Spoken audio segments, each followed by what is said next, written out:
do this well, I'm absolutely certain that our dreams of economic growth and a developed country status in the next 20-25 years will be nullified. There is no way 10% or 15% of people, their potential, if that's fulfilled, they can pull the rest of the society to the level that is required.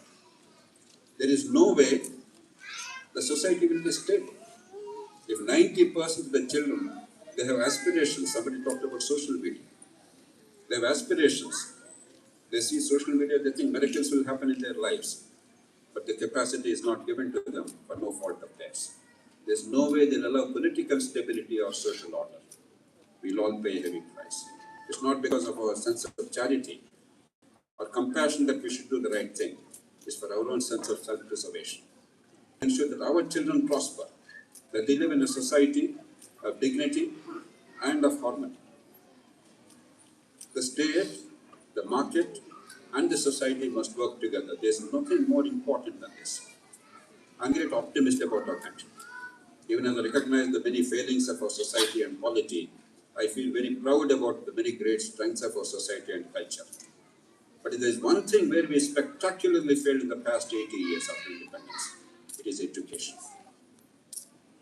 And that should have been our strongest suit.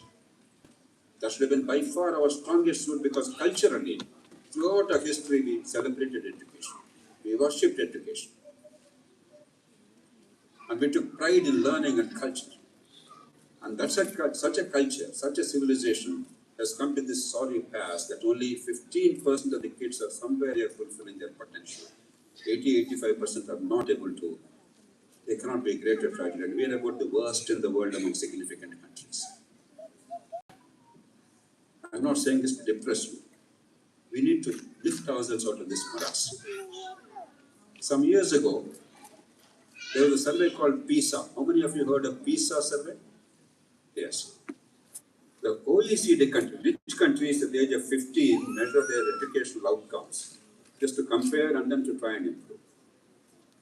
It's called Program for International Students Assessment. They measure the actual educational outcomes. They don't even go into emotional intelligence. They're not even going into much of cognitive skills, but basic foundational skills, minimum school educational outcomes that are required. India participated in that voluntarily. There were actually 2 Indian states, allegedly the best of Indian states. They participated. Tamil Nadu, which went for elections last week, and Himachal Pradesh. Allegedly they are among the best states in India.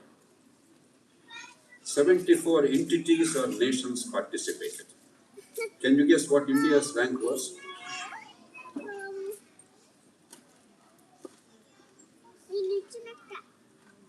Madapushi, right? I forget your first name. I remember Madapushi. So she got it. But anybody, can you guess? 40. Out of 74 countries or entities, where do you think Indian education would be? Just make a guess. Where do you think we would be? Our children? 50. Copying. We were second from last. Actually, the 2 entities were respectively 72nd and 73rd. Luckily, there was a country called Kyrgyzstan in that list. Why luckily? We are not the last. And I started, for instance, talking about it a great deal. This happened 16, 17 years ago. I started talking a great deal about it. If some people know it, some of them, because of people like me, making it public. Not to insult our country, but say, look, we have everything going for us, and yet our outcomes are terrible. We have to do something about it. I thought somewhere the policy makers and those that matter in society will take note. I'm a bit of a chess player in dealing with government and policy. My whole life is how to engineer change in very complex and adverse circumstances. So I know a bit about strategy. I know a bit about what moves they're likely to make. I know a bit about how to make things happen. But I was stunned by the government's response. You know what the government's response was? The government said, henceforth India shall not participate in PISA survey. And they were true to their word. Until today, India did not participate in PISA survey. That is not the best way to improve education. You can't bury your head like an ostrich. we can make a huge difference. This is a relatively low-hanging fruit. Yes, education is a tough enterprise. I'm not underestimating the difficulty. I'm sure the educators here understand. Thinking is a tough exercise. That's why Thomas Edison said, there is no expedient to which a man will not resort to avoid the labor of thinking. Thinking is so hard. Even adults, all of us know, there's something where a lot of thinking is required. Something where, a bit of Netflix, something else. We all know what we opt for. It's human nature, right? But there's no choice. We have to make education attractive. As I think Mabushi said, we have to make sure that the excitement that you get out of Netflix or social media must generate education by our innovation and creativity. And we have to bring the best out of our kids. I believe we can do it. It's not going to happen by mere talk. I wish Sridhar were here. The reason why I came here is because this is something incredibly important. How do you assess and how do you remediate? And how do you really improve? How do you give confidence and generate quality people? Because I believe, I don't know if there's a God, there's a lovely statue that was given to me. I'm an agnostic. My wife will enjoy it, she's religious. But I do believe that there is sin. I believe there are two great sins. The greatest sin is unfulfilled potential. God or nature created every human being with immense innate potential.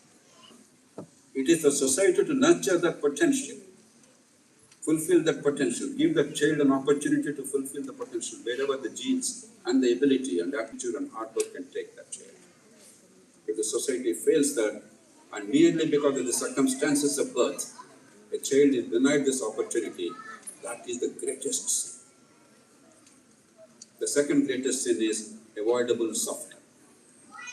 Suffering that we cannot prevent or control, we only grieve. There's nothing we can do. Suffering that ought to be prevented, could be prevented, could be reduced and eliminated. If we allow it to happen, that is a great sin. Tragically, India is home to these two greatest sins in the most abundant measure. We can do better. We need to do better.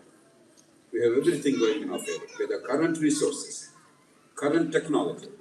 For instance, the school education without spending 1 rupee extra, but redeploying it wisely, designing institutions, mechanisms, and leveraging technologies, we can radically transform educational outcomes because we have all the ingredients in place. I salute this company and your wonderful team, Kirti, and the educators here, and the parents here, and of course the wonderful kids for this fabulous job. I only wish that this gets replicated. It's not merely a few fortunate kids who get the benefit of this, but every single child of India, because as has been very amply said today, repeatedly, and I think Gauri, right? Gaurika. She's such a fabulous anchor, by the way. She's brilliant. I rarely see somebody so excellent. 21st century world is very unlike any other century before. Even from a very simple job point of view, 70% of the jobs that these kids are going to hold tomorrow have not yet been created. They have not yet been created. Therefore, mere knowledge is no use. Even mere skills are no use. Skills are necessary. But adaptive learning, as they keep saying, future kids, as they keep arguing, absolutely critical. That's what you are doing. Thank you for that. My only appeal is, how can we replicate this on a mass scale? How can we work with the government? I know working with government is distasteful. I know it's hateful, but there's no choice. If we want to scale it up, want to reach every single child, we have to work with government in some form or other. And some of us are willing to lend a helping hand. As I said, I wish Sridhar were here. I had a long conversation with the Chief Minister the other day. The other day, I had also a conversation with Mr. Keshav Rao, who is looking at education policy. But all of us together must pitch very hard and make them see reason beyond party politics. And thank you for paving way for that and creating new tools of technology and generating this excitement. I wish you all the very best. Good luck to you.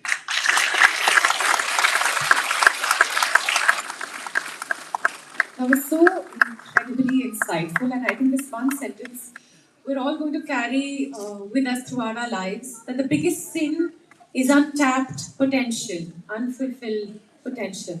What a powerful line, right? Let's make sure that all of us work together to bring that number from 73 to 3 and 1. Right? Can we all do it together? Yeah? Huge round of applause for Jayaprakash. Now, folks, we're here to present something that you might have not seen before. It's a first of its kind perspective, the Telangana Cognitive Readiness Index. I repeat, the Telangana Cognitive Readiness